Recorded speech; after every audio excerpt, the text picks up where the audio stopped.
ठीक आहे. आता आपण इथे युजरकडून काय केलं, आपण 2 नंबर घेतले. सो ए मध्ये किती घेतलंय, मी सपोज 2 घेते आणि बी मध्ये किती घेतले व्हॅल्यू, 3 घेते.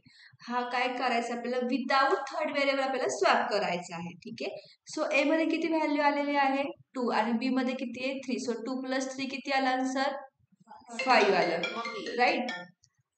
सो आत्ता आपण जे काय आन्सर येईल ते आपण ह्या लेफ्ट साईडला काय केलंय, असाइन केले आहे. म्हणजे आता आपल्या ए ची व्हॅल्यू किती असणार आहे, करंट 5 असणार आहे. सो आपण ही व्हॅल्यू कन्सिडर करणार का, याची व्हॅल्यू नाही करणार कन्सिडर. ठीक आहे. सो ए मध्ये करंट व्हॅल्यू किती आहे स्नेहा,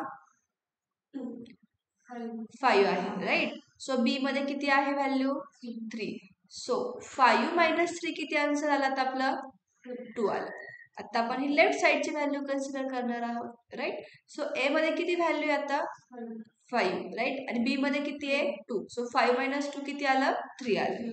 सो आता ए मध्ये आपण व्हॅल्यू कशी प्रिंट करणार आहे, ए ची व्हॅल्यू करंट किती आता सध्या आपली 3 आहे आणि बी मध्ये किती आहे 2 आहे. झाल्या का व्हॅल्यू स्वॅप झाल्या, राईट. सो आपण एक प्रॅक्टिकल करून बघूयात. ठीक आहे. असं आपलं लॉजिक असणार आहे. 2 व्हेरिएबल घेतला तर मी ते सपोज एक्झिक्यूट मध्ये जाते आणि कंपाइल रन करते. ठीक आहे. ए मध्ये व्हॅल्यू घेऊयात 2, बी मध्ये व्हॅल्यू घेऊयात 3. सो असं आपल्या व्हॅल्यू काय होते, स्वॅप होते. ए मध्ये किती व्हॅल्यू आली आहे 3 आणि बी मध्ये किती व्हॅल्यू आली 2.